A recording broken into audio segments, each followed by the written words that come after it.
Omroep Friesland. Noordewien live. Goeie en welkom bij Noordewien Live. Het 1-op-1 peteer, Joerts, met een intrigerend man die al heel lang net alleen een mooie versjes schreeuwt. Maar ik boeken schreeuwt, maar waar een heel creatief dwaande is. En Leslin, ik in de landelijke media in ieder geval bij mij dwaan mocht, mij zien prachtige versjes over bekende voetballers en onbekende voetballers. Ik had door Meindert Talma. Opgroeid in Sehuisterveen.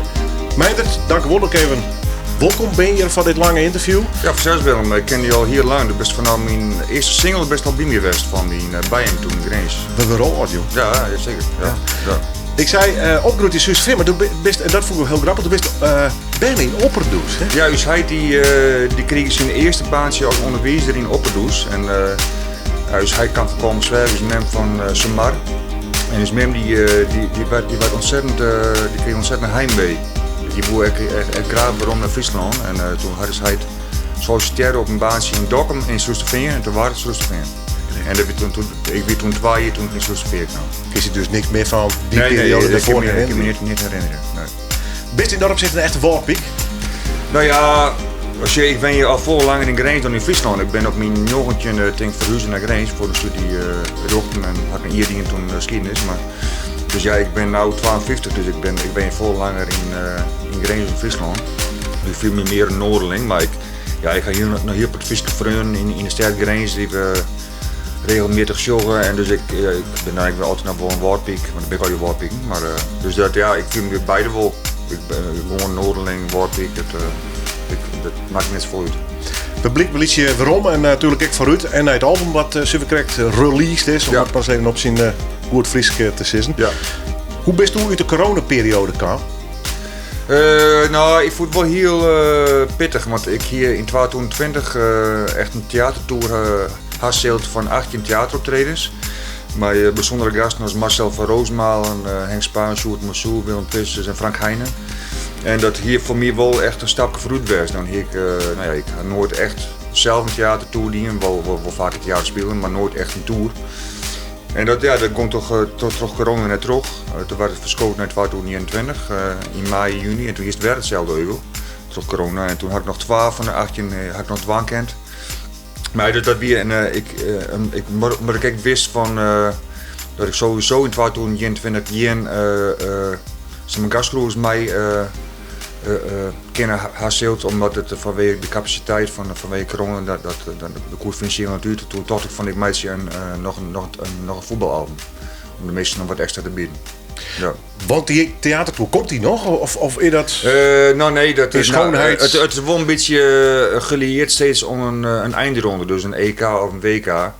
Dat hoeft meer kent, want mijn verskrip ben meer een soort levensverhaal, vaak over voetballers. En dus alleen nog het is voor theaters en ook voor programmeurs, boekers is het wel nieuwsgierig om het een beetje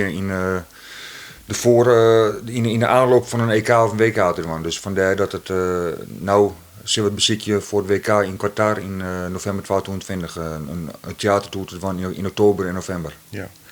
Misschien een bizarre vraag, maar hing het er dan blijkbaar ook nog af van wat Nederland zich gewoon net bleef? Ja. Ik ga in 2002 had ik een tour die met Maarten Speyer en Rick de Leeuw. Dat heette Het Verdriet van Nederland, want toen die we net mee onder het WK van 2012, toen ben je uitschakelen. Ja. Raar dus, eigenlijk, hè? Die creativiteit en hele theatertour hing het van. Ja, dus, dat is meer een soort, het had toch, die sfeer is natuurlijk, dat verneem je ook. Ik had toen nog spelen in Tilburg en in Utrecht, een paar weken geleden. En toen was Nederland nog alle kansen om een goed te doen, maar. En dan zie je ook die sfeer, dat had toch een beetje mijn kwam eruit te staan. Ja. Dus, het is wat een apart stukje in mijn oeuvre, maar op zich wel leuk. En ik doe ook wel gewoon festivals en zeg maar cluboptredens met die voetbalshows, maar die theatertours, dat is maar nog een keer mijn maatje. Ja. Je bent een creatieveling, een tinker. Er zit sinds zo'n coronatijd, aan de ene kant begin je dan creatief te worden misschien, met het schreeuwen van alle je versjes aan de andere kant. Toch je aan de andere kant in het hele bestaan even reduceren tot haast 0. Hè? Tenminste, kun je daar wat mee omgaan als tinker? Ik ben altijd sowieso wel iemand die altijd vaak thuis zit. Of je bent op een paard met optredens, dus dat weer voor mij wat minder wending denk dan voor andere mensen die dan op je stuurswerkje moesten. Maar gisteren zitten maal of net? Dat net. Nee, ik hier nog dozen vol mijn archiefdozen van jaren. Ja, om in besteden als artiest, want ik heb een soort roman-albumcyclus. Dus ik had het alweer verwerkt, zeg maar, dat als basis voor mijn laatste boek, dat ik meisje nog veel in mijn cyclus Nederlands onbekendste popster. Dus dat ben ik met Waan West.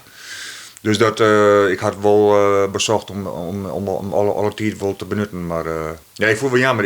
Ik had wel vernaam dat ik wel bestaande configuratie van dat ik ze nou dan één keer of twee of één keer in de week een optreden heb. Ja. Ik vind het wel heel fijn. Ik ben net natuurlijk een heel extravert figuur, maar ik vind wel dat ik optreden wel heel fijn vind. Dus dat ik wel meer altijd weer naar je inspiratie houdt en dat het contact met mensen wel belangrijk is. Meer podiumbeesters stinkst. Ja. En dat had ik leerd door de jaren heen, denk ik, of net? Ja, klopt. Ik had altijd wel een mooi medium voor. Ik ben zelf, ja, wat ik zei, wat een introverte figuur. Dus maar op het podium viel ik me altijd wel thuis. En dat is op zich wel weer, nou ja, dat vond ik altijd wel een mooi medium. Dat ik me op die meer wat zeg maar uitdruk hoor. Ja. Waar begon het eigenlijk al hier, voor die? Nou, dat is lang geleden. Ik ga in Soesterveen orgelles horen van de Tjerke organist. Geert van der Heijden in Soesterveen. En de begon mij natuurlijk met blokfluitdiploma's en toen orgeldiploma's. Had ik een stuk of 5, 6 dat eindigen met Tjerke orgel B. Dus ik kan op Tjerke orgel spelen. Maar ik werd toen al aardig gegrepen terug popmuziek. En toen had mijn heid bij Putter Speed had er het Johannes orgel. Dat weer een soort mini-Tjerke orgel in huis met registers en pedalen. Had er dat verhuilde voor een Yamaha Electoner. Dat was een modern keyboard met al hier mooie bassen, gitaren, samples en drums en zo. En toen ben ik als een gek componeren gegaan met Veskes. Had vanaf mijn zoontje in 18 wil dienen, maar ja, ik ben er nooit echt met naar boeten kwam. Maar toen trof ik, tijdens mijn studie geschiedenis, trof ik Nick de Vries, die bekend van die AMP, uit Noordburg, daar komt er ook bij. Dichter, ja, schreeuwer. En die vond Veskes mooi, dat hielp me wel genoeg zelfvertrouwen om met te gaan. Maar ik ben pas na mijn studie ben ik begonnen echt om er echt weer van de meisjes in. Ik kwam toen bij de hobbyrockers, dat weer een 6 jongens uit Friesland die in de sterke grens al die dingen dienen. Die een eigen platenlabel, eigen filmclub, een piratenzender, dus van een eigen bladje. Dus dat, en die vonden het heel mooi en toen zijn de voorzitter en de secretaris, dat waren Jan Pier en Kees de Vries, Jan Pier Brands. Die wilden met die een bandje beginnen, dat waren de Negro's. En toen ben we vanaf 95 begonnen. Ja. En zij is nu die eerste album. Ja, dat weer 100 punten. December 97 is officieel. Hier is presenteren in januari 97 op Euroslag. Dat weer de voorloper van Eurosonic in Grace. Hier toen is de eerste optreden, dus ik beschouw dat het een song, maar hier weer in feite 97. Ja. Maar goed, toen begon het dus al hier. Ja. Praten we aan over 100 punten. Dat weer het eerste album en het openingsnummer Dorp zonder Toen.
Dorp zonder toren. Ja, het is een kwart fragment, openingsfragment, zoals neem ik het maar even, van 100 punten. Het album van Meijnder Thoma. Meijnder Thoma is je wordt de gast. Ja, elke oorsom. Ik ben bij hem te gast. Ben ik helemaal blij mij voor dit 1 op 1 peteer.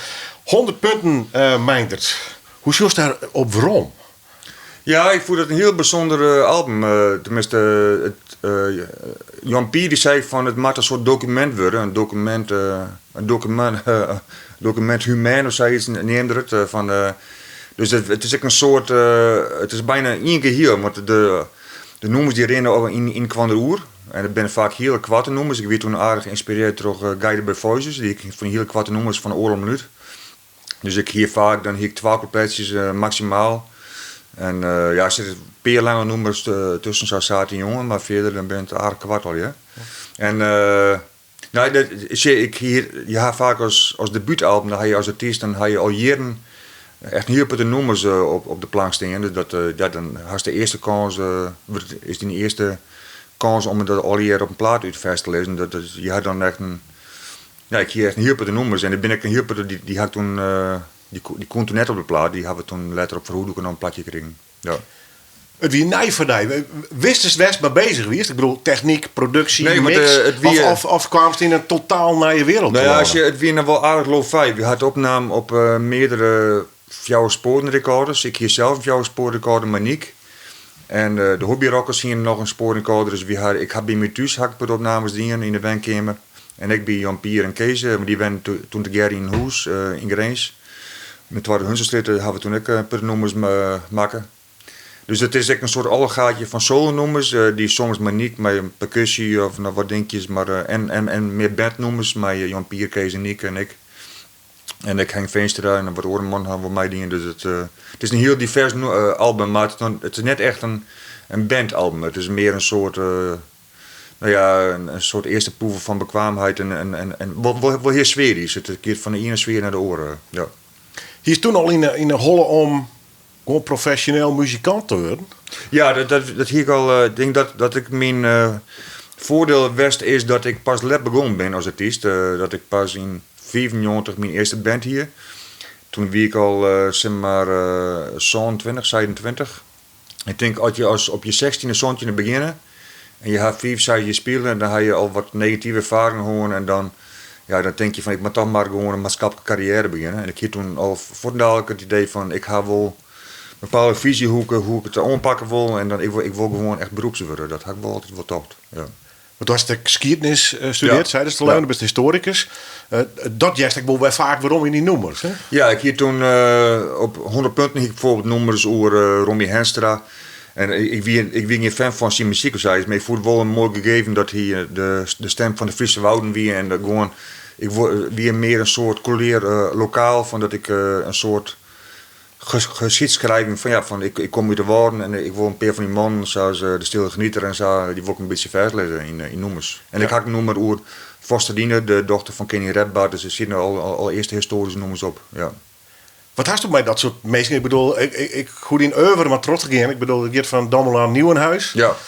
Dat Oekie Hoekema, bij wijze van spreken. Nou is het Frenkie de Jong, die is besjongs. We draaien aan het nummer van Humphrey Mijnals. Dat is eigenlijk de titel van die album, hè, Minna. Ja. Wat hast u met dat soort types? Wat maakt ze haar om die te griepen? Nou, ze moeten wel een bijzonder levensverhaal hebben. Ze moeten wel gewoon hun eigen gong gaan vooral. Tenminste, ik benoem hoe Sippel Hietkamp, dat weer gewoon een onbekende boer in feite. Die komen weg. Maar die gewoon wel ontzettend uit zijn eigen gong. En dat vind ik ook gewoon heel mooi dat mensen, nou ja, je wordt maar gewoon natuurlijk binnen in deze wereld en de meesten die passen hun oren. Maar ik vind het wel leuk dat vooral dat mensen beziekje om op hun eigen wijze hun leven te leiden. Is het de eigenzinnigheid die jongens? Ja, dat vind ik wel het mooiste, ja. Met wat authenticiteit natuurlijk, hè? Ja.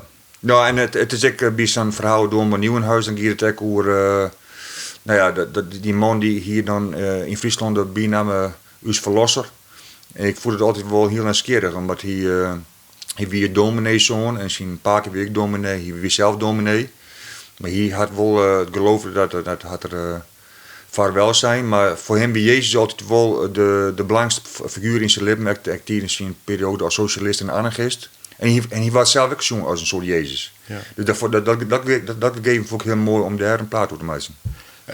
Nou ja, ik hier een oorplan, maar we komen er voort maar op te spreken. Het hartstikke fantastisch nummer maken hoe de 4 Johanna's. Oh ja.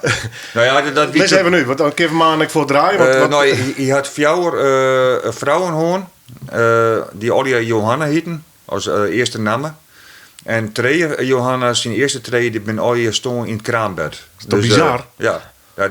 In die tijd dan weer dat gebeurt natuurlijk vaak. Dat die vrouwen die kregen koorts en dan weer de medici waren nog net in staat om dat te behandelen. Dus, ja. En de laatste Johanna die had hem nog overleefd, zeg maar. Dus ja, dat weer voor hem wel een heel zwier gelach. Had ik nog 2 of nog meerdere band had ik verlen. Ja, dat werd natuurlijk in die tijd gewoon. Maar vooral zijn eerste vrouw, dat weer voor hem de grote liefde. En die stier op zijn bureau stier naast een portret van Jezus, en een portret van zijn eerste vrouw altijd. Dus dat moesten die oorvrouwen die moesten dat accepteren, zeg maar. Hoe griept Samon die bij de kladden als creatieveling? Ik bedoel, wanneer doet hij zo'n verhaal? Of rest dat zijn oren? Of een haakje? Op de middelbare school had ik al een keer een soort scripties kunnen door mijn nieuwe huis. En ik tenminste tijdens mijn studie geschiedenis ook. Dus ik hier altijd wel, ik hoor hem al heel lang en ik wil wel aardig goed inlezen. En toen ik dacht van, ik moet een plaat doen, meisje. En ik wist toen hier staan in Jongetje. En dan is 2 toen Jongetje is een mooi gegeven om dat on te grijpen voor een plaat. Dan is het 100 linzen, maar dat stond weer. En toen had ik meerdere boeken hem lezen en putte artikelen natuurlijk. En, dus ja, ik ben wel, omdat ik geschiedenis gestudeerd had, dan ben ik wel goed in archiefonderzoek. En dat maak ik op basis daarvan een plan en teksten. Ja. En ik ga trouwens in Noord-Holland binnen, betekent ik nou. Want we zijn eigenlijk van origine Amsterdam. Ja, zeker. Ja. En want ik hiervoor luisterde nog een van Elseviers Weekblad hier en die tot ik dat het een Fries weer, maar dat is natuurlijk een soort misverstand. Ja. Omdat hij hier vooral zo populair weer in Friesland. Mooi nummer, hartstikke hoe maken. Dan geven we nou harken de 4 Johanna's.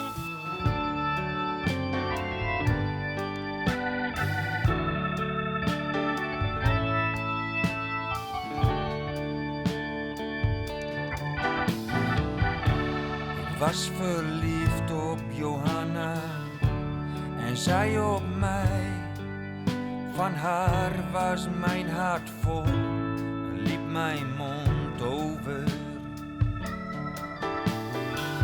Ze was charmant van goedenhuizen. Niemand was er grappiger, niemand was er liever, niemand was er mooier. Ze was ook handig, ze verraste mij met een zelfgemaakt muziekkastje. Dat mooi zou staan bij de piano. Harlingen was de beste tijd van mijn leven. De geboorte van onze eerste zoon. We waren een onafscheidelijk trio.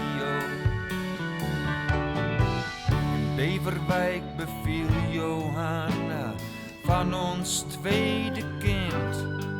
Theodor, gave van God. 9 dagen later was Johanna dood. De Heere geeft en neemt, ook een vrouw vol levenskracht. 6 dagen voor haar 25ste verjaardag. De rest van mijn leven heb ik nooit over Johanna kunnen spreken, zonder dat de tranen mij in de ogen sprongen. Een wond die de tijd niet heelde, tot het eind van mijn dagen stond haar foto op mijn bureau. Bleef mijn hele leven met haar verbonden. Een nieuwe Johanna kwam in mijn leven. Ik werd weer verliefd. Maar het lot wilde dat ook de tweede Johanna in het kraambed stierf. 2,5 jaar later, na de dood van Johanna 2, trouwde ik met mijn huishoudster, die ook Johanna heette. Een week na de bevalling van onze zoon Karel stierf zij. Ik voelde mij als Job, het noodlot achtervolgde mij. 7 jaar later trouwde ik met een vrouw, die ook weer Johanna heette. Ze was 17 jaar jonger dan ik, tot aan mijn dood stond ze aan mijn zij.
De 4 Johannes. En dat had alles te krijgen natuurlijk met de Domela Passie. Ik zou zeggen album, maar dat wie eigenlijk is het een enorm project worden, meint het. Hè? Met enorme optredens, koren erbij. Ja, het was bijna een soort rockopera inderdaad.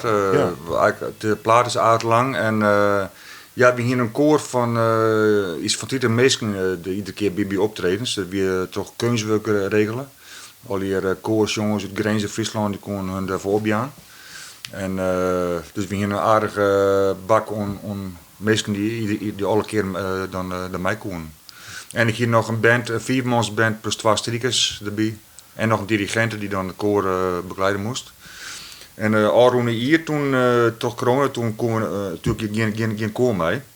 Maar dan kon er wel in beperkte capaciteit nog wel optreden met mij door een passie. En toen had Gerda Roda, de dirigent, die toen de koorpartijen als jongeres. Ja. Fantastisch hoe die klinkt. Mooi, heel mooi vol. Ik zou bijna zeggen een bandloot. Het is wat een gospelachtige ballad worden. Ja. Alleen dat orgel al, hè?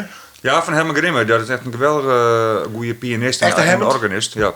Die hadden we toen opname in Worm in Rotterdam. En dus die een Hammond-orgel. En Herman zei van, ik heb zelf wel een Hammond staan op mijn Noord Electro. Maar Johan is de drummer, Johan Kooi uit Ureterp, die zei van, nee, we moeten echt even dat echte Hammond broeken. En dat pakt er goed uit, ja.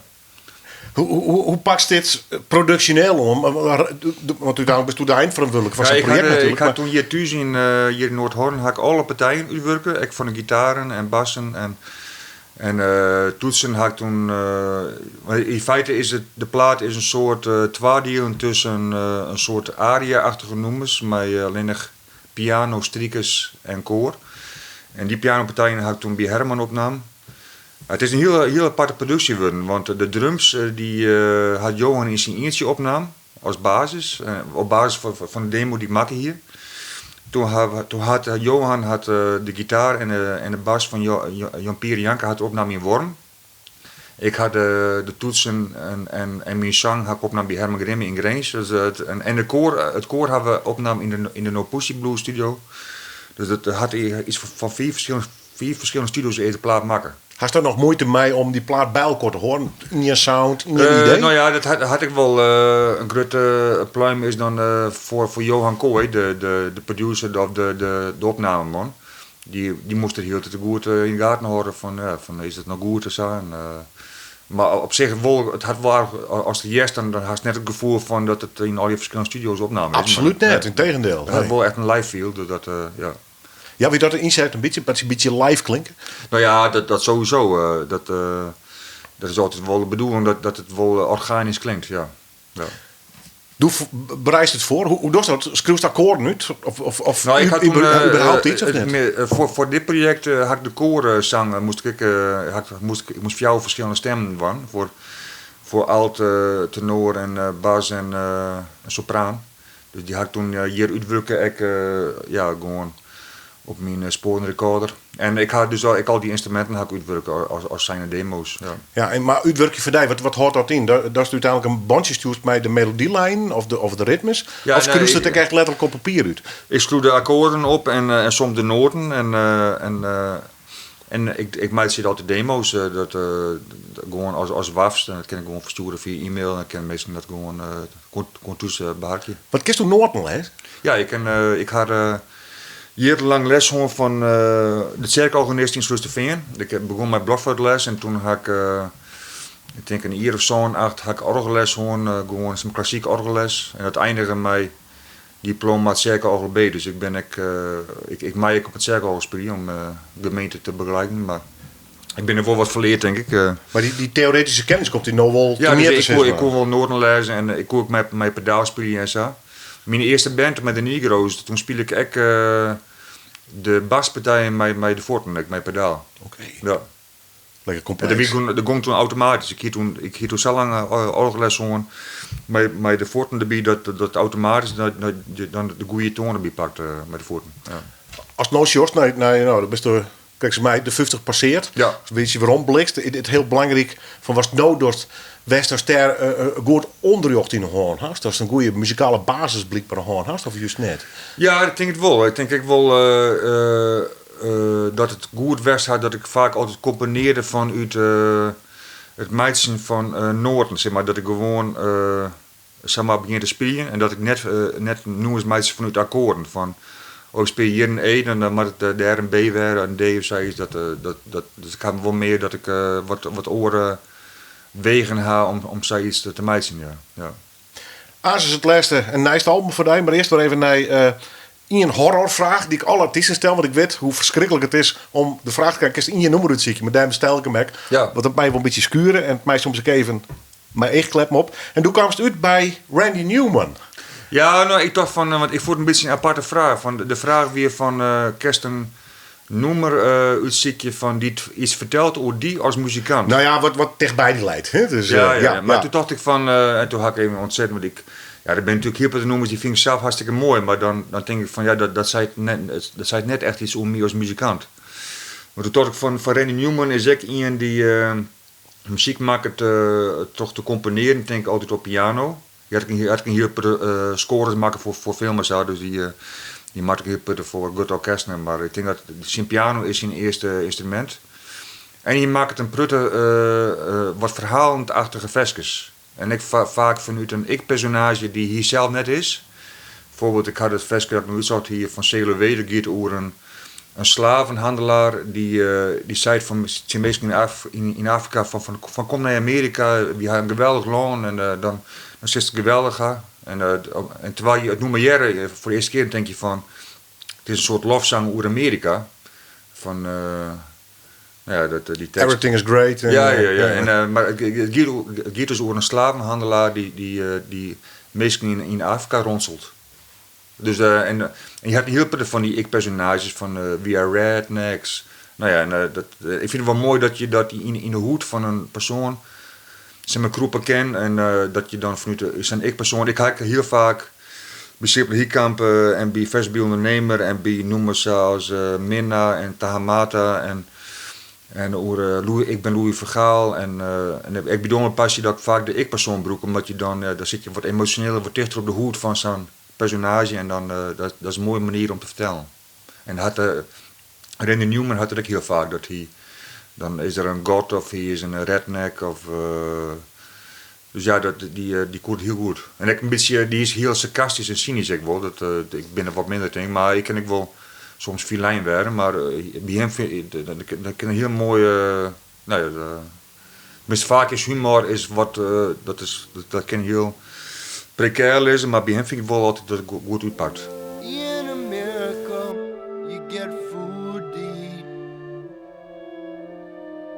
Won't have to run through the jungle and scuff up your feet. You just sing about Jesus and drink wine all day. It's great to be an American.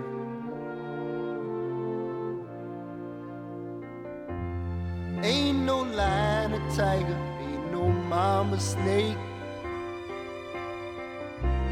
Just a sweet watermelon in the buckwheat cake. Everybody is as happy as a man can be. Climb aboard, little walk, sail away with me. Sail away, sail away.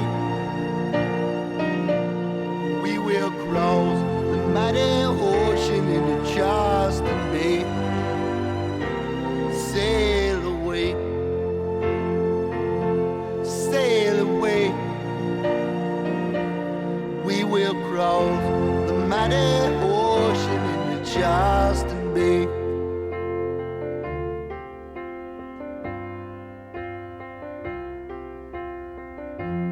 In America, every man is free to take care of his home and his family. Be as happy as a monkey in a monkey tree. You're all gonna be an American. Sail away, sail away. We will cross the mighty ocean into Charleston Bay. Sail away, sail away.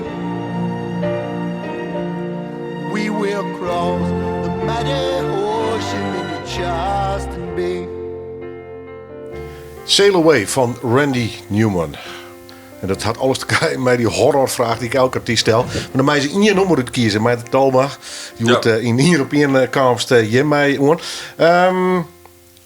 Hast meer dit soort van artiesten, jongens die nou, in ieder geval muzikaal wel inspireert. Ik begreep dat ooit ik ook een Lou Reed fan wie is. Ja, Lou Reed, die had live jongen. Ik had Neil Young had live jongen en Ray Davies en ik Randy Newman en zo. Dus dat gewoon geweldige goede songskroes die ik op mij een mooie melodie en ik vaak een mooi verhaal vertellen kan. Tenminste Lou Reed wie natuurlijk meer die kon heel mooi verhaal vertellen over de zelfkanten in New York en zo. En dat ben ik natuurlijk wel zelf wel een apart schutter. En daar ben ik ontzettend fan van vroeger op de middelbare school. Vooral van de Velvet Underground en ik van zijn soloplaten. Dus kost er wel eens bij concerten? Ja, het Oranje net natuurlijk, maar is toch een festival en concert gaan? Ik zaterdag nog mijn dochter Laudie bij Robin Kester in Tivoli-Vredenburg. Dat is een beginnende zangeres. Die hield ik 4 sterren voor het optreden in Tivoli-Vredenburg in de Volkskranten. Dat is wel mooi optreden. En dus ik ben zelf net zo'n uitgaander qua optreden beziekje, maar ik beziekje wel vaak met mijn dochters wat dingen te beziekje en zo. Ja. En zat hij in jouw probeert in ieder geval muzikaal een knap opvoeding te halen, net? Ze hebben beide al 18 pianoles, dus dus ik ben er wel. Geen K3 denk ik. Ze ben al beter pianist dan ik. Ja. Maar K3 kwamen er net in bij de band of net? Jawel, toen ze Lieswien hebben we zelfs nog wel eens K3 bezocht in de Martini Plaza. Ja. En Justin Bieber en andere. Daar ben je nooit zo'n fan van West, nee. Wie is dat zijn ogen? Ik ben nou een geweldige fan van Billie Eilish. Oké. Ja, daar is ik seizoen al december al heen, maar nou wordt comedy hier in de Ziggo Dome. Wat vies trouwens van zijn moderne artiesten? Nou ja, ik ben zelf net iemand die alles uitziekert qua nieuwe bands, maar toch hun kregen wat te jaren en ik vind het wel mooi. Het zie je wel echt een eigenzinnige artiest die met haar broer, die maakt die mooie sounds en zo. En, dus dat is wel een mooi deal dat. Ja, maar het is dus net zo dat toen inderdaad bij de Ray Davies en de Randy Newmans en de Lou Reeds hingen. Nee, ik hou wel van klassieke muziek, moderne klassieke muziek, dus ik ben wel in die muziek wel nieuwe dingen te ontdekken en zo, maar ja. Even de slag naar het voetbal. Want hast toen een Frenkie de Jong, neem ik maar, of een Oekie Hoekema, of een Robben. Hast die wel een spelings, jongen? Nee, ik ben wat dat betreft een beetje vooral een passieve voetballiefhebber. Dat ik het op tv en praatprogramma's roer en hoe lezen en zo. Maar echt live voetbal zien in stadions had ik nooit sardien. Waarom net? Ik heb wel een keer Johan Cruijff en Koeman in Boedenpost bij een oefenwedstrijd. Dat bloot er wel. Legendarisch intussen. Ja, maar dat weet toen bij inderdaad. Maar ik ga wel eens zijn van, als ik nou bijvoorbeeld zoons hoorn hier, en die wie een geweldig voetbalfan, dat ik geweldig vond om elke snee naar de Euroborg. Dan ik het zeker dienen. Maar als artiest had ik vaak dat je in het weekend optreden maakt op zaterdag of snee. En dus dan komt het er vaak echt van. Dus dan ja, mijn dochters zijn beide net zo'n voetbalfan, dus daar komt het net van. Nee. Want als bijvoorbeeld de noemers kunnen hoe Robben, ja. Nou, die twijfelt op dit stuit, maar goed, die zou misschien best nog wel een IR-speler kunnen bij Grains. Ja. Als nou net zoiets van, ik ga een hele tekst door die jongens kruinen, Ja. ik wil in ieder geval één keer hem zien in de Euroborg. Nou ja, dat wil ik zeker wel, maar alleen nog wie het baseert het Aron. Ja, hij is nog steeds van Glass. Hè? Denk ik dat het wel hier jammer is, want ik weet zeker van als hier een goed seizoen draait hier, dan hier heel veel stadions in het land hier die wie dan uit verkocht werden. Dat het wie wel heel schande dat zijn lichaam nou altijd nog dat hij nog altijd nog de man van glas is. Ja. Wat fascineert die zo in voetbal? Nou, als jonkje ben ik altijd al geweldige voetballiefhebber en ik hou altijd de VI lezen van jongs af aan. Maar ja. zelf net voetballen, toch? Ja, nee, voetbal. We altijd, als we dan van school thuis kwamen, dan gaan we altijd wel aan voetballen met mijn kameraden en zo. Maar ik kan net op een voetbalclub zitten, nee. Maar ja, dat is gewoon, dat is mijn heid wie je zelf net zo'n voetballiefhebber, ja, die volgt er wel een beetje, maar dat had ik zelf altijd wel horen. En ik voel altijd, ja, dat had me altijd wel fascineren. En ja, dat ik weet niet precies hoe dat zit. Dat is natuurlijk een volkssport, maar ik weet niet precies waarom. Maar ik vind voetbal, en zeker soms dan kan ik heel saai worden, maar bijvoorbeeld bij die wedstrijden tussen bijvoorbeeld Spanje en Kroatië en Frankrijk, dat zien welke land weet ik weer? Zwitserland. Dat vond ik echt een geweldig jongen. Er zit een heel veel spanning in en geweldige doelpunten en dan is voetbal wel weer de mooiste sport. Gisteren dan eens een keer zien als een Zwitsers team, heel volstrekt onbekend is van een groot deel. Dan denk ik, misschien zit het nog een mooi verhaal in, of mag daar rechts in de hoorn rennen? Nou, ik ga me hier ontnouwd wordt beperkt tot alleen nog Nederlandse voetballers. Ik ga wel een Belgische fanclub hebben zijn. Kunt u niet een keer een plaat maken over onze voetballers? Maar nee, ik zei dat ja dat. Nee, ik ben wel wat dat betreft wel iemand die houdt van het verhaalmeisje die zich afspeelt in eigen land. Maar ik ken altijd nog wel eens een muziekje om mijn grenzen wat te verbreden, zeg maar. Ja. Nou, hij heeft nog 3 voetbalalbums maken, daar kunnen we een stuk wat bij. Hè, wat ja, klopt, maar ik denk ik ga nog heel wat ruwe noemers op een plank lezen en die gaan net op voetbal. Ik moet wel een keer wat orenplaten maken. Ik ga nu 18 platen maken en 3 daar gaan op voetbal in, maar die moet ik net op een gegeven moment bekend staan als van de voetbalartiest. Ik net heel druw, hè? Nee. Minna, Humphrey Mijnals. Ja. En die album had ik saneerd. Nee, Minna, dat is zijn bijnaam, neem ik hoor. Ja, die kregen al in Suriname. Ik kreeg nog een mailtje van zijn pakensister. Hier stond in 2019 voor mij. En die zei van nou, zijn vrouw, zijn weduwe, die zou wel graag het nummer hebben. Want die voelt zelf ook een heel mooi nummer. En toen had ik haar opgestuurd en ze vond ik heel mooi.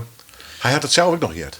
Nee, wie al stond wat toen niet. Dat is succes, hè? Want het album is kijk dus. Ja. Maar sommige nummers lezen heel lang op de plank misschien. Nee, klopt, ja. Maar hier kwam natuurlijk uit Suriname. Hier weer bij de eerste lichting betaald voetbalgeneratie. Dus hier is toen kocht toch Elinkwijk uit Utrecht. En hier weer de eerste zwarte voetballer in Nederland in feite. En toen zijn broers en wat oren Surinaamse voetballers kwamen ook al snel. Ik naar Utrecht en orenclubs ook. En hier weer de eerste zwarte international die voor Nederland uitkwam in 1960. Wie dat echt de aanleiding om dit nummer over hem te schreeuwen of wie dan een oorlogaanleiding? Nou, de laatste jaren had ik die discussie over discriminatie op de voetbalvelden. En toen vorig jaar had van mij Humberto Tan die commissie Mijnhaus opbedochten. Toen dacht ik van... Dus een commissie geeft van de KNVB en wat er beter kan en hoever is dat racisme nog altijd aanwezig. Ja. Nou ja, dat hele verhaal even. Toen dacht ik werd er wel benijd naar het verhaal over Humphrey Mijnhaus. Toen had ik toen verschillende partijen met hem lezen en zo. En wie toen ook bekend zijn beroemde omhaal. Hij had toen in die wedstrijd, zijn eerste wedstrijd voor Nederlands elftal, toen hier er een omhaal dat hij een bal van Bulgarije toen uit zijn eigen doel hellen met een omhaal. En dat werd toen de eerste bekende omhaal die op een foto of de film te zien was, zeg maar. En die kon toen ook de verhaal toe, dat hij is toen bekend worden door die omhaal. En maar had je dan lezen wat hij al in meemaken had, nou ja, wie op zich. Zijn eerste wedstrijd weer in Sparta en toen werd er al aardig terug middenskopt, terug een voetballer en hij moest hem bij elkaar het veld houden. En toen zeiden ze, of toen werd er zeg maar geschreeuwd vanuit het publiek van stuur die man terug naar Suriname en met een postzegel van een kwartje zei ik ben even de tekst precies hier. Nou, als ik aan het zongen ben, dan weet ik ben, maar en toen moest er wel even. Nou, toen werd er vol, want die was zijn eerste wedstrijd en voor de dag werd er, toen moest hij en terug middenskopt en hij kreeg te jaren van gaat terug naar Suriname. Dus maar ja, hij had hem wel de Trohinneslijn.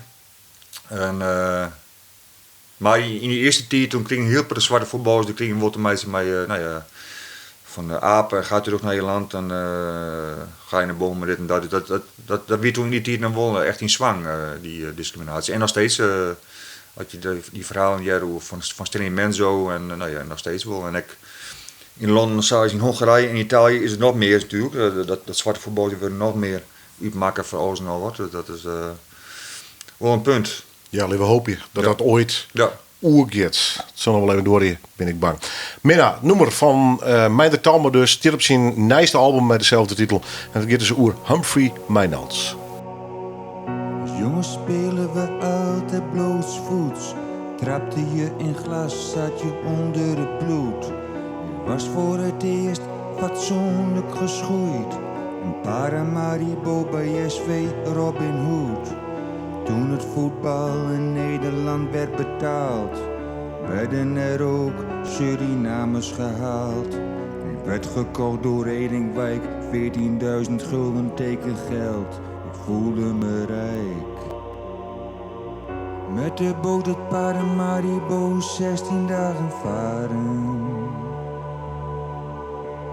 16 dagen zeeziek op de woelige baren. Vrouw en kinderen had ik achtergelaten. Telde de dagen tot we weer samen waren. Minna, Minna, Minna, Minna.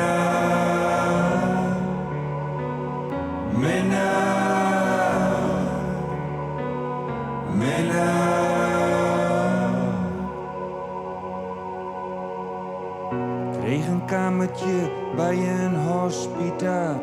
Mijn eerste wedstrijd was tegen Sparta. Het was half december, regenachtig en grauw. Handschoenen, muts en oorkleppen tegen de kou. Kreeg een harde schop op mijn knie. Waarna ik op een brancard het veld verliet. Iemand schreeuwde heel hard. Plak een postzegel van 15 cent op zijn gat. Stuur hem terug naar Suriname. Ik was geschokt. In de kleedkamer kwamen de tranen. Mijn eerste kennismaking met dit soort verwensingen, die op de Nederlandse voetbalvelden voorbij kwamen. Minnaar, minnaar, minnaar, minnaar, minnaar, minnaar, minnaar, minnaar.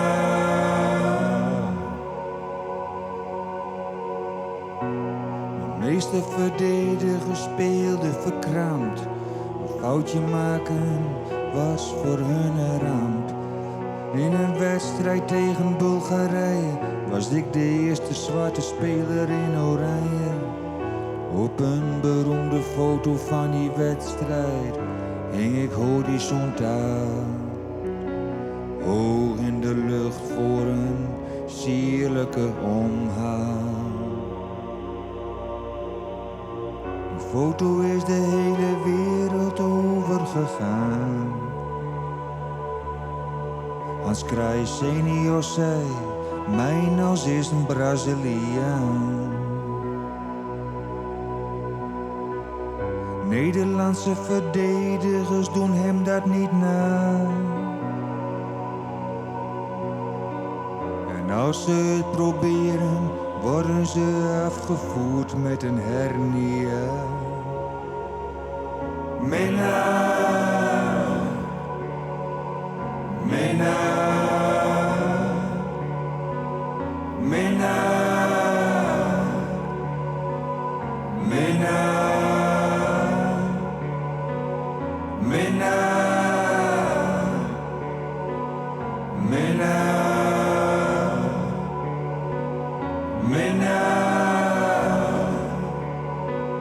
minnaar. Minna. Het verhaal dus van Humphrey Mijnals en Meijner Thoma en het nieuwe album. Hoe is dit ongepakt, deze plaat? Ik heb het hier thuis opgenomen in Noord-Holland. En het is... ja, het is natuurlijk... omdat ik in mijn eerste opname heb, is het aardig sober qua instrumentatie. Ik had... bijvoorbeeld bij de Veske Minna, dat is carrière, ik eerst alleen maar piano en zang. Toen dacht ik van, dat is toch wel wat te sober. En toen had ik die koorsamples erbij dingen. En verder, maar dan steen ik nog wel wat meer, alleen nog piano en zang noemen ze op. Zoals ik had twee versjes maken op basis van gedichten van Henk Spaan. Ik ga hem vragen, ik kan hem zelf niet zongen, maar hij zei van, wat Des Talma is, moet ook Des Talma's blijven. Maar hij vond het wel hartstikke mooi en ik mocht het ook broeken, zeg maar. Dus... nou ja, en binnen Peer wat meer pittige nummers zoals Frenkie de Jong en Memphis Depay en even zien, nog een, maar het is een aardig sobere plaat worden. Heel sfeervol. Heel sfeervol, ja. Warm. Ja. Beetje sfeerisch misschien zelfs wel. Soms wel wat sfeer op een hoorn, gevoelsmeerder. Maar, ja, klopt. Nee, ik vind het mooiste vers op de plaat vind ik zelf dat oer Tahamata, Simon Tahamata, en dat heet Baai van Ambon. En dat is een bijzonder verhaal, want hier wie als jonge voetballer in 1970 brutste terug bij Ajax. En in datzelfde hier is natuurlijk die treinkaping en die schoolgijzeling. Hier was zelf een Molukse voetballer. Dus hier toen te mij zien dat hij als Molukse voetballer... Nou, natuurlijk hield het toch meestal benaderd werd van ja, die kapers en die gijzelaars. En dat werd natuurlijk een pericutiet voor die Molukkers. En hij zei, en als de Veske eerst, dan werd ook duidelijk zeg maar dat ja, zijn ouders die ben je kwam, hij was mijn knielmilitair in Indonesië en zien in de belofte kregen van de Nederlandse overheid, je kreeg weer een eigen vrije staat aanbod en dat het natuurlijk nooit verwezenlijken. Dus dat is natuurlijk altijd nog een hard gelach was voor al die Molukse generaties en dat wordt wel in het noemen wel duidelijk. Het feit dat je dat het mooiste nummer vindt, had dat te krijgen met het verhaal? Of zei ze het is muzikaal klopt het, ritmisch klopt het? Het is een verhaal, maar ik vooral de sfeer en de melodie en ik hier voor het eerst, tenminste soms dan meid je noemen en dan heb je een bepaald idee van de git daarheen, maar toch de instrumentatie van het noemen, dan wordt het opeens naar een wat heuge planteelt, zeg maar. Er komt ook die koorpartijen erbij en zo. En ik hier dan, die eerste berg en auto hier ik net van die baai van een boom, maar die zang erbij en zo. Je bent er dan wat spelenderwijs kom je dan opeens tot zijn eindresultaat. En dat is altijd het leuke van het opnemen van dingen, dat je soms jezelf nog een beetje verrassen kan. Ja. Je bent aardig trouw, misschien wel heel loyaal. Nee, de meeste wist al heel lang met spelers, hè? Ja. Die heb ik al deze plaat bij mij, die? Nee, ik ben de enige die er op spelen had verder is Herman Grimmer. Die had in 12 nummers de pedalsteel gitaarspeler. Dus ik ben alleen. Maar heel misschien de rol verloren dus dit keer. Ja, dus omdat ik solo altijd de voetbalshows altijd solo doe. Had ik, tenminste, ik mij besturig en deze had ik me solo opnam. De eerste wie mij de rode kaarten, dat wie mij Laurens van der Meulen en Henk Veenstra en Irene Wiersma en Cornel Kanters. Jolien Middelweer, wie echt een bandplaat, maar besturig en deze had ik solo opnam. Maar op zich, ja. Er valt wel iets voor de season om wel mijn band het wel, maar echt toch corona en dergelijke, is het toch wel weer, wie gewoon een leuke markt om het gewoon zelf te doen.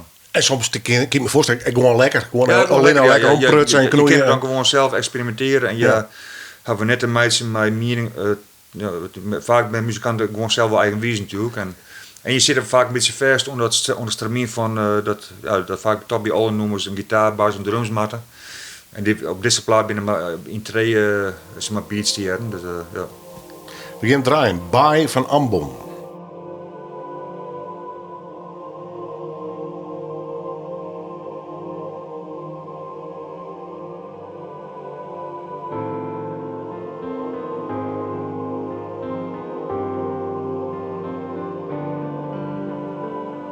Als Molukse knelmilitair vocht mijn pa voor Nederland en Indonesië.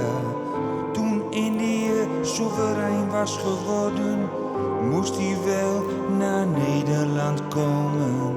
Gehuisvest in een oud concentratiekamp, waar ik als zevende van 12 ter wereld kwam. 5 jaar later verhuisden we naar Tiel, was een jongetje dat door zijn voetballen opviel. We zagen onze ouders wegkwijnen, je zag alle hoop verdwijnen. Door de Nederlandse overheid, met decennia lang loze praat. Over de beloofde terugkeer naar Ambon, naar een vrije Molukse staat. Het hele stadion scandeerde mijn naam, Simon, Simon. Was geliefd omdat ik goed dribbelen en scoren kon. Maar ze wisten niks van mijn volk en mijn afkomst. Breng ons terug naar ons geliefde Ambon.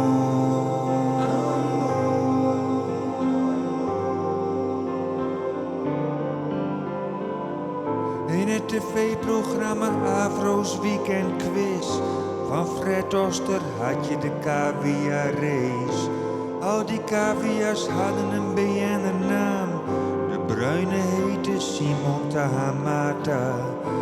Ik was een bruine kleine lachende BN'er, maar door die kapingen moest ik kleur bekennen.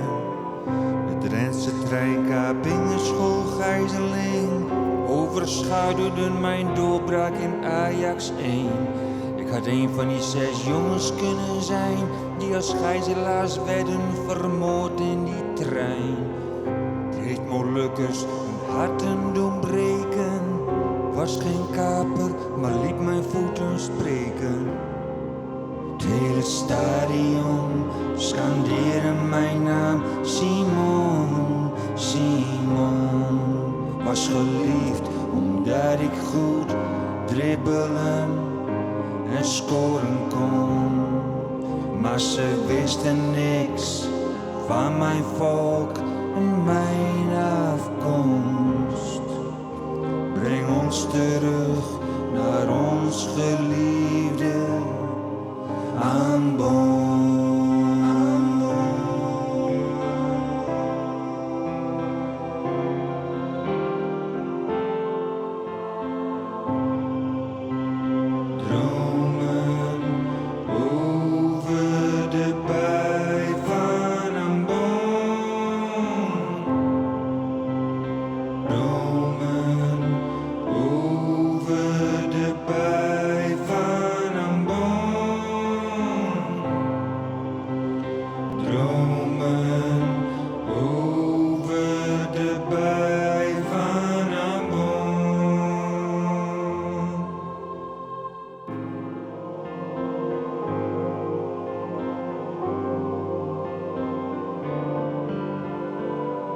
Veel mensen noemden mij eerst een Surinamer.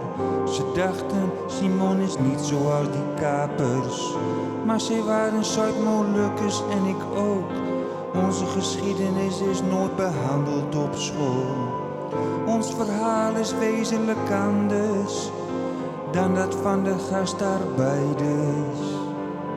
We hebben voor Nederland gevochten, onze levens opgeofferd. Overal waar een volk strijdt voor zijn rechten, vallen er slachtoffers heel onterecht. En de mensen in die trein hadden heel veel pech.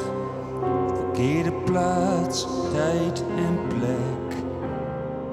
Het hele stadion scandeerde mijn naam. Simon, Simon. Was geliefd omdat ik goed dribbelen en scoren kon. Maar ze wisten niks van mijn volk en mijn afkomst. Breng ons terug naar ons geliefde aanbod.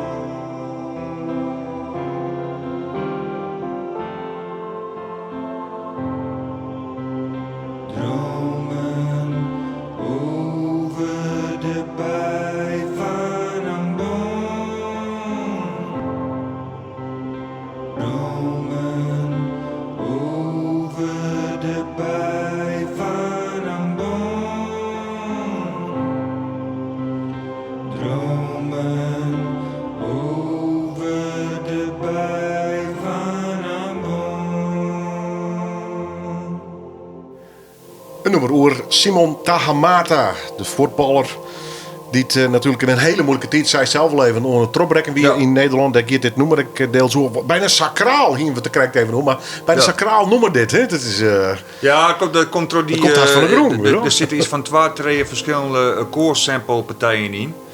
En ik kon net echt een koor in zo'n litten, maar dat op de keyboards had het zijn weer de mooiste samples en op die manier heb ik het oppakt, instrumentaal. Ja. Kist, want ik draai het nou. Kist al vrij gauw die eigen plaat en singles en noemers waarom je? Of had je daar een bepaalde tijd voor nodig? Hoe bedoel je dat? Nou, sommige muzikanten vinden het heel moeilijk om voort naar zo'n studioproces die plaat waarom te jaren. Omdat ze dan alle details en alle takes weer jaren. Of had je daar geen les van? Nou, daar heb je wel eens wat les van, maar omdat het omdat ik het in mijn eentje maken had, dan scheelt er wel weer mijn bandproductie, denk ik. Maar dan had ik, soms dan had je heel veel verschillende dingen die komen binnenkwamen en dit weer wel aardig overzichtelijk. En ik ga toen de kleer weer, toen ben ik de waarne gegaan met meisjes van alle clips erbij. Dus toen noemde ik wel heel vaak ja, dus dat wie ik gewoon op een gegeven moment, dan weet je net beter. Nee. Nee. Maar dat is iets van, laat maar even liggen. Ik maak zich altijd mijn eigen clips erbij, dus dat, ja. De meest onbekende popster van Nederland. Dat is een prachtige titel trouwens. Waar had je verzonnen? Nou, dat was een artikel in 2011 in Vrij Nederland van Sander Pleij. En die neemde me toen Nederlands onbekendste popster. En dat is natuurlijk wat een contradictie, want als je popster bent, dan ben je natuurlijk bekend. Dus dat was een grappige titel. En dus voor mij, ik wil toen in 2010 stoppen met die column in die Loude Kranten. En toen dacht ik van, ik mag toch maar weer even wat schroeven gaan. Want ja, als muzikant dan is het toch wel lastig om van te besteden. En ik ga natuurlijk wel boeken maken. En toen dacht ik van, ik mag het even goed oppakken om een mooi boekenserie te maken over het besteden van een muzikant. Dan ikzelf dan. En ik een beetje op een goede, degelijke manier. Ik werd toen inspireerde toch Knausgaard, die is een serie Mijn Strijd. En hier toen 6 boeken schreeuwen over zijn eigen leven. Die lieke ouders me in 68 binnen. Ik vond het wel heel inspirerend. Ik dacht van, ik moet op een hele mooie detaïlistische manier vertellen hoe het een muzikant begint en hoe dat een beetje dan gaat met een eerste paardenmaatschappij en hoe een band binnen kwam komt en buiten kwam gaat en zo. Dus dat had ik nou 2 delen van maken. Ik ben ook bezig met het laatste deel. Want ik ben wel een beetje klaar met die titel Nederlands onbekendste popster. Dus, Ja, had dat wel een beetje hoor, hoor. Nou, nee, maar dat, ja, in alle bio's wordt het neemt en zo. Dat, Het begint oeral. Ja. En ik ben nog wel een beetje, nou ja, een weekend ben ik heel vaak op de radio en tv-wersen zijn. Dan is het wel, dan denk je van ja, het is wat een beetje soms wat een aparte titel, maar ja. Het is hartstikke geuzennaam dan. Ja. Nee, want ik begin erover omdat dus is nog steeds bij Excelsior, dat wil ik. Dat is nog een van de betere, maar ook een van de hippe labels. Dus het is op grote festivals, van Lowlands tot neem maar op. Ja. Radio 1, zocht hier op NPO 1 en hier is bij Studio Europa heette dat ook. Ja. En ik dacht, hoe mij dat jezelf instaan? Ik had het gevoel, toen komt hij alweer. Maar dat is net meer naar die 50ste. Hoe komt het die net meer? Nee, ik voel maar dat gevoel had ik soms wel bij die. Hoe stiert daar zelf in? Nou, ik ben altijd wel van mening van. Ik denk dat iedere artiest het leerste wordt dat je muziek zo vaak mogelijk draaien wordt op de radio en op tv. Dus ik ga misschien net dat ik dat zeer uitstraal, maar bijvoorbeeld het voetballen, dan is de artiest is een Wolter Kroes. En ik ben echt het zindier van hem, zeg maar, qua persoon. Alleen ik maak ze echte voetbalfestjes hoe echte voetballers en hier is meer de feest. De meezingers, hè? De meezingers, ja. Dus dat is een heel oud genre. Dus ik wie wel tegen blij dat ik en bij Bureau Sport Oranje op Radio 1 en bij TV 1 dan mijn festjes spelen koer, zonkoer. Ja, maar dat vind ik fantastisch. Ik ga die get. Maar hoe zou die nou in de auto zitten? Weet je? Van, ik ben een popartiest, ik ga de volgens de media optreden weer. Of denk je van, in ieder geval mijn plaat op, hoe komt dit? Zo, beetje... Ja, nee, dat is een beetje toevallig ontstaan. Ik mocht toen in april spelen bij Bureau Sport Oranje. En dat voelde wel goed. En Dijkstra en Evenbij, die ben echt wel fans. Die zei van, als we samen in een auto zitten naar een optreden in het theater, dan hebben we altijd jouw muziek aanstaan. Dus die ben wel echt fan. Dus ik vond het wel leuk om dan echt... en ze hebben me toen vregen om een tune te maken voor het programma en een keer te komen bij het Fjoukenfest. Tijdens de DK, dus dat was wel heel leuk.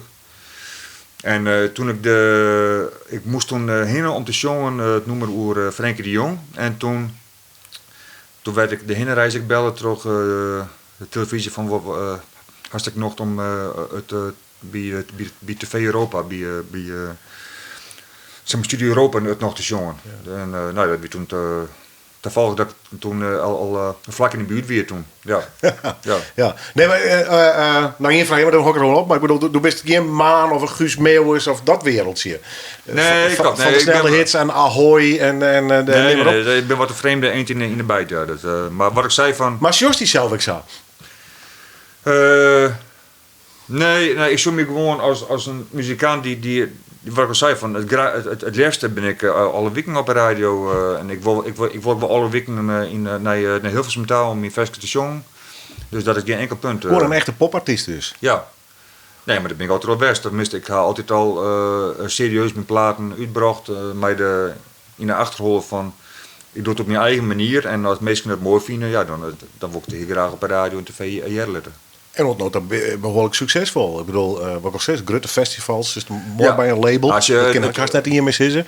Nee, dat klopt. Het wordt echt wel wat jaren, maar het stuk qua de verkeer per se, dan ben ik natuurlijk net de meeste verkeer in de artiesten aan. Maar ik ga voor mijn eigen plakje in artiestenland, zeg maar. Wat voor maakt gewoon trouwe following? Ja, dat klopt. En ik ga in elke stad van Nederland wel een ploegje meesten die vinden het wel leuk. En dat in België zelfs. Wel een mooie basis, ja, Dirk. En dat is wel een mooie basis om op die manier gewoon verder te gaan. Wat voor groep meesten is dat in België? Ja, dat is Karen van der Meulen, die werkt bij Radio 1 in Brussel. En die is fan en die had een Belgische fanclub opgericht. Dat is fantastisch. De grote Maya Talma fanclubvereniging of zoiets. Ja. En toen ik begon in Zo'n ging ik een Belgische fanclub, maar die wil al snel kleren. Maar, En du bent de enige artiest op een vrood, volgens mij, die zijn eigen bond had. Ja, klopt. Ja. Waar had dat betaald? De bond voor Mijn de Talma. Dat was een betingster van Ferry Rosenboom in de eigenaar van het label. Ja.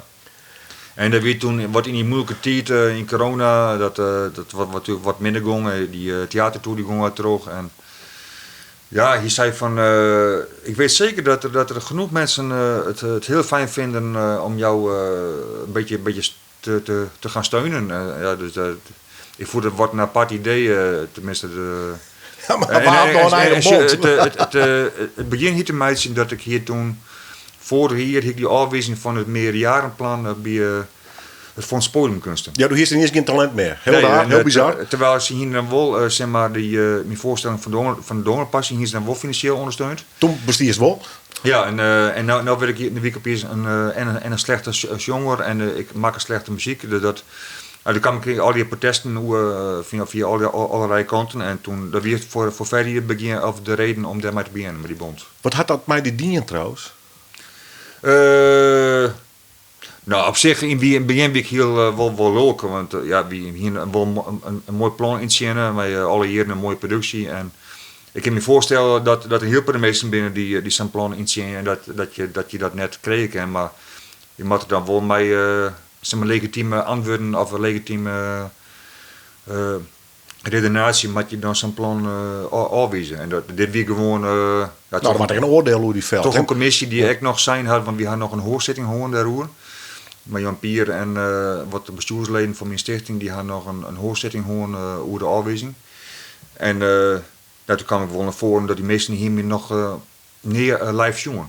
Dus die hadden gewoon te meisje met meesten die bepalen over artiesten, die hadden nog nooit een voorstel mij maken die hier hun gewoon baseren op wat filmpjes op YouTube. En dan is het natuurlijk wel apart dat je op die manier meestal afwijzen. Rekkert die sites? Nou, je bent in het begin even leuk, maar ik kreeg toch voor dadelijk op Twitter echt heel op het steunen en in de columns, in Trouw, in de Loude Kranten en al die horen media. Dus het hier wel zijn positieve kanten. Dat je wel van onverwachte kanten soms er steun kregen en die toch ook wel weer het gevoel kregen van ik ben toch genoeg mensen die vinden het wel altijd nog leuk om dat ik muziek maak en dergelijke. Ja. Begin hiervan. Gewoon terug in, alsjeblieft. Ja. Wees zo koppig als een woordpiek. Ja. Best een woordpiek. Ja. We draaien zich hier noemen. We gaan staan zo naar het eind van deze 1 op 1. Waarom naar het album? Want dat is eigenlijk even de aanleiding om hier naar Greensland te reizen. Minna, wat is nog van doel rondom deze plaat? Komt er nog iets van een tour of promo? Of dorst nog iets van een presentatie? Of maakt het al je nog? Of ligt het erbij? Ik ga juist nog optreden die in Amersfoort met de voetbalshow en ik zal komende snee in Deventer. In het Burgerweeshuis de laatste voetbalshow doen in principe. Dat is dan is de finale en dan zijn we vregen om dan een voetbalshow te doen en dan is het gebeurd. Maar we zijn wel dwaande om bij het WK komt hier in Qatar om dan een tour te doen. En ik mij dan waarschijnlijk gastcruise. En dus dat mag een beetje uitwerken, maar ik ga een theaterboeker en die zal muziekje om dan weer een tour op poorten te zetten. Maar we krijgen nog volle meer te jaren van Minna. Ja. Daar is hij, in zijn hoodie. Hey Frankie, hoe is hij? trainingssessie met Messi. Hey Frankie. Hey Frankie de Jong. Mijn moeder Marion en jouw vader John. Ze noemden hun zoon hun eigen bloed. Naar de band Frankie Goes to Hollywood. Hey Frankie de Jong. Ik wou dat ik zo voetballen kon. Je bent te trots van Argosgrond. Altijd een brede lach om de mond.